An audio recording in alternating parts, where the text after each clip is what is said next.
Hello YouTube, this is umilzo3.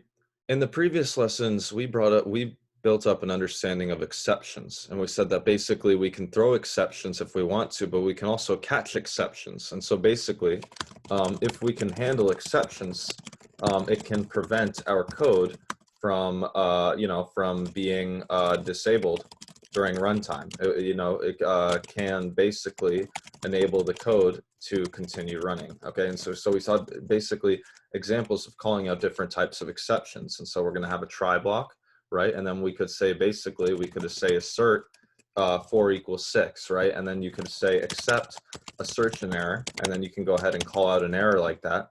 And then you could say print of 4 is not equal to 6. Okay, so if 4 is equal to 6, then there's no problem, right? And then that's that. But if 4 is not equal to 6, then instead of throwing a runtime error, we catch that exception. So we said in the event that your try code has an assertion error somewhere within it, don't do that. Just print 4 is not equal to 6 instead. So then if we go ahead and run it, we get 4 is not equal to 6. So hopefully that makes sense to you. And I would encourage you to scroll back on the previous videos if you need a refresher on that. So we've already talked about a lot of cool fundamentals, right, in Python.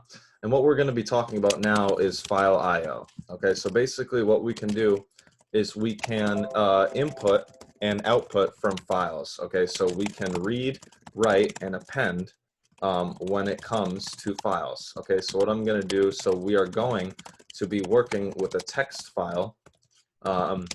The text file will be contained in the same repository, the same folder as main.py, our executable Python file. Okay, so hopefully if you're staying organized, then what we want to do is we want to create a new file in our project repository. So what I'm going to do, hopefully you can follow along with me. But what we're going to do is you can see that I have my repository. Hopefully you can see the set of directories here. If you're working in PyCharm and the only thing you can see is the compiler, or not the compiler, but the code window, what you can do is you can press project here on the left-hand side, and then this will extend out. And sometimes it's nice to just look at your code, and other times it's nice to see the directories. So anyway, what you would do is you would go ahead and right-click on the directory. And then what we're going to do is we're going to specify that we want a new file. Okay, it's not going to be a Python file. We're not really going to be dealing with a Python file so much in this video, as we're actually just going to be dealing with a simple text file. So what you're going to do is, in this drop-down menu or whatever it is, you're going to go ahead and say file. And you would basically want to go ahead and call it something simple. So you could call it sampleText.txt, right? And presumably it would have to be one word, right? So then if you're going to have multiple words in a file name, usually either what I said earlier in a previous video is that you can either start, every new word with one capital letter, which is what I prefer, but other people like to do an underscore. So they just like to sample underscore text. I don't think it's quite as pretty as with a capital letter. So you could just call it whatever you want. And so this is going to be an empty text file. Okay, it's an empty text file right now. But what we're going to do is we're going to write some code. We're going to write some text to it. So remember, this is just a text file, so you don't have to say print and everything. It's not anything that an interpreter really needs to deal with. It's just going to be words of text. And what we're going to do is in our Python file, we're going to write lines of code that allow us to read text from the sampleText.txt file. So now what we're going to do is we're going to say, hey, you, and then we're going to say, what's up? And basically, you don't have to save the text file. You don't really have to do anything at all. You're just going to go ahead and write those 2 new lines in that text file that you created recently within your repository. So now what we're going to do is we're going to think about how to do this. Okay, so what we're going to do, so step 1 is create a variable that will refer to the action of opening the file with read status. So let me tell you what I mean by that. What you're going to do is you're going to say file equals open of sampleText.txt, whatever you called your file, and then R. Okay, so basically what this line of code does is it creates a variable that will refer to the action of having the text file accessible in read mode. So let me tell you about the 3 types of modes that we can use when dealing with a text file from our Python file. So there's 3 different things you can do. The first thing that you can do is read. Okay, so basically this would allow you to print the contents of what currently exists in the file. So obviously, hopefully we'd be able to read stuff if it was there. We can also write to the file. So basically this would basically reset the file to a clean slate, allowing you to enter new text onto it. Okay, and then the last thing is append. Okay, and so basically this would just add whatever you want to write to what currently exists in the text file. Okay, so write is more of a replace, append is more of an add. Okay, so hopefully that makes sense to you. Those words sound kind of similar, but they are going to have different meanings, and so we're going to basically figure out what's going on with that. So basically, you know, you don't have to call it file. So you know, this variable can be called whatever, but maybe you know, make it descriptive, right? You know, we're referring to a file. We're basically going to refer to read access for this file. So you need to be comfortable using the open function. So the open function accepts two inputs, you know, a text file and a string, either R,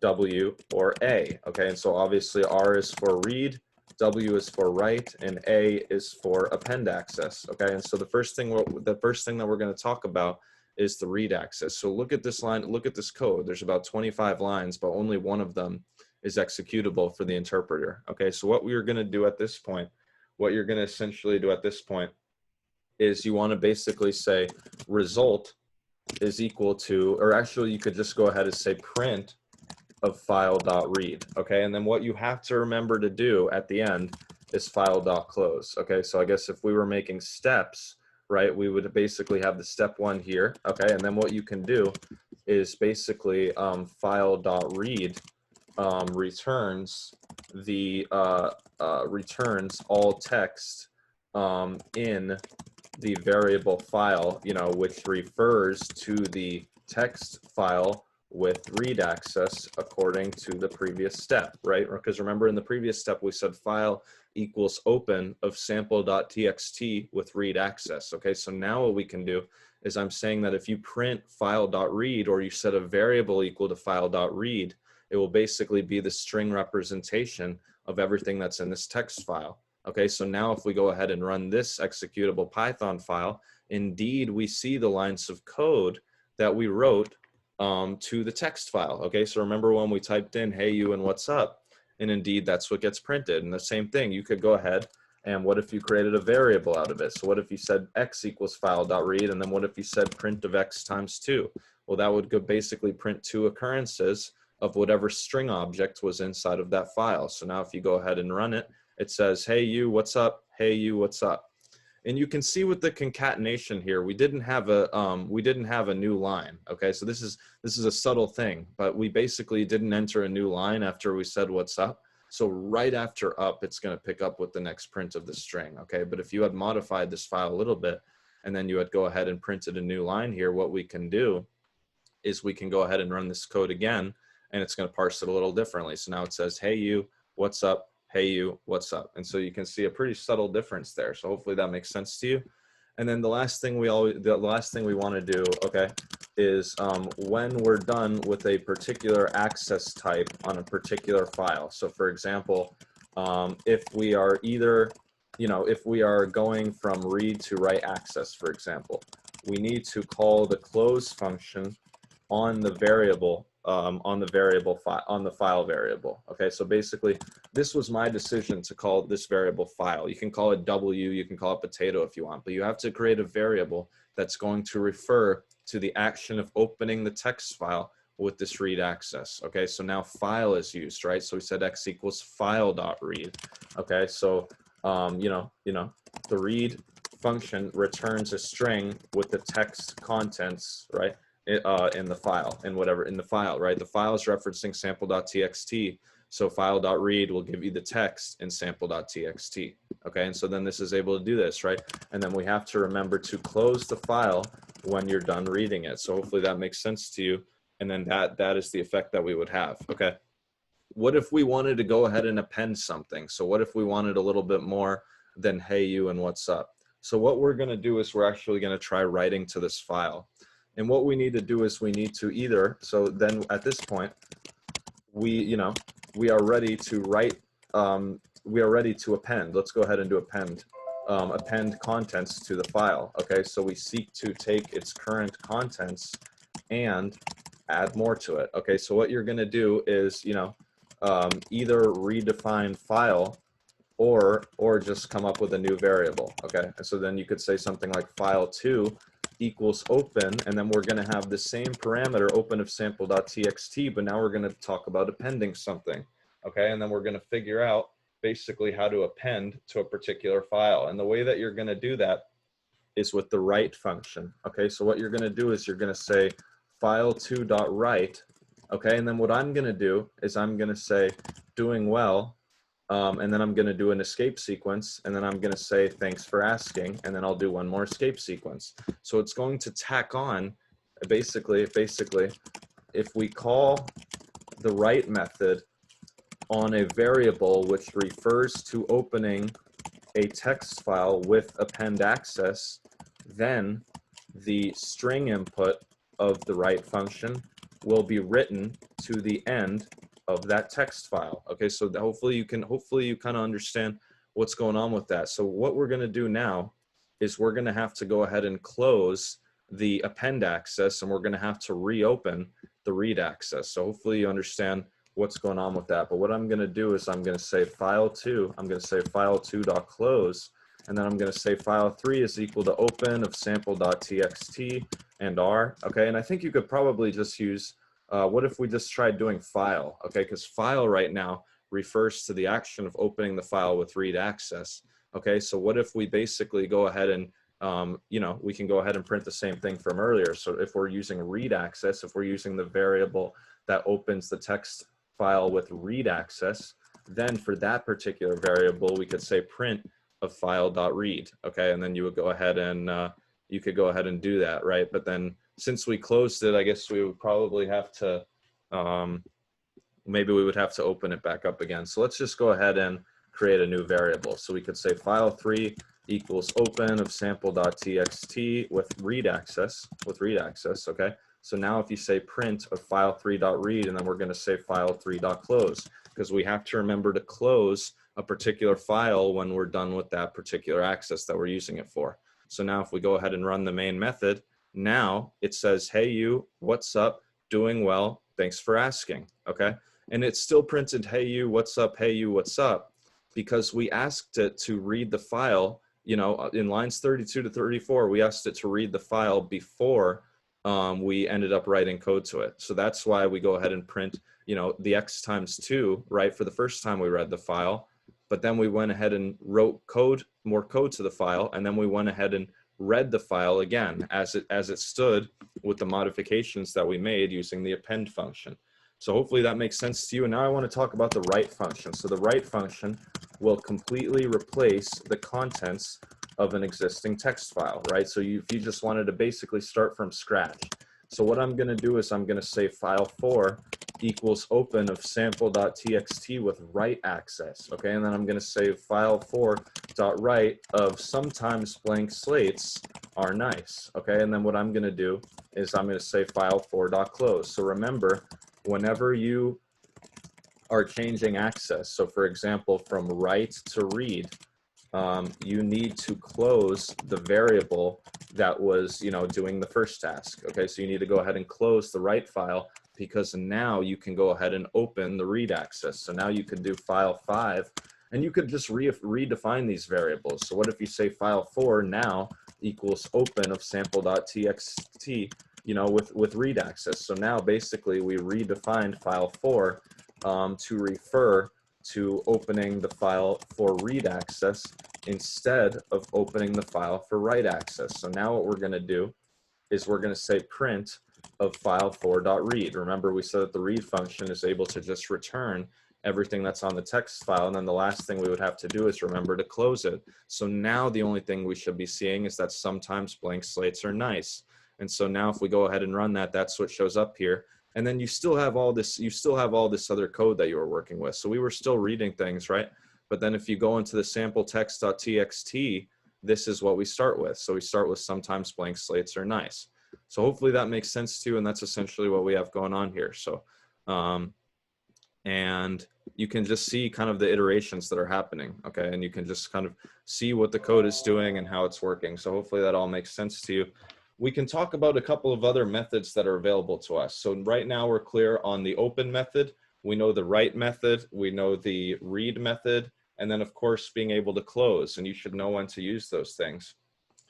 But it turns out that we can actually have something else called a readlines. Okay, so calling readlines on a file variable that refers to a text file with read access will return a list where each element is the text on one of the lines of the file. Okay, so let me basically tell you what I mean by that.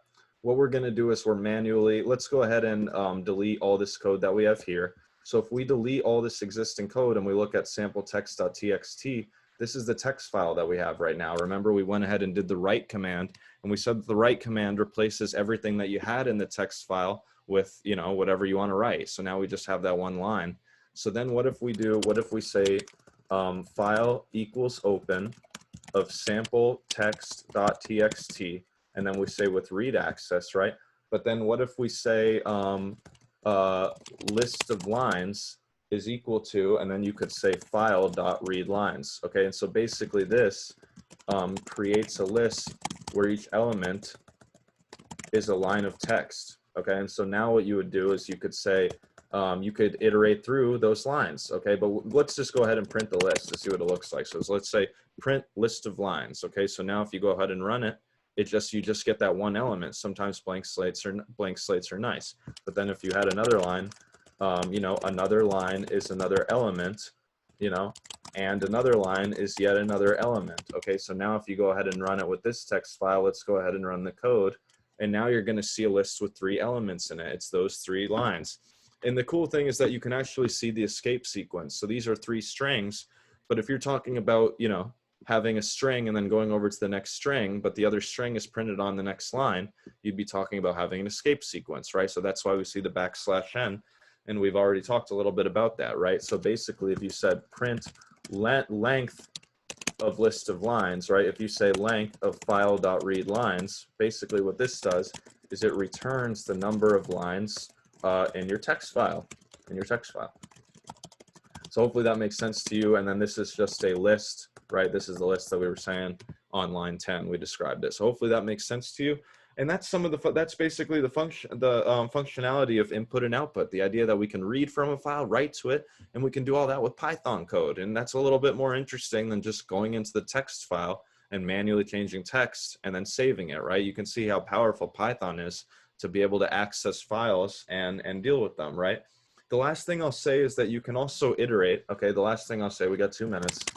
You can iterate through the lines of a file using a for loop, okay? And then what you would have to do, so here's what you're gonna do for that. So we have a list here, and we could iterate through each of the lines of code, you know, so to iterate,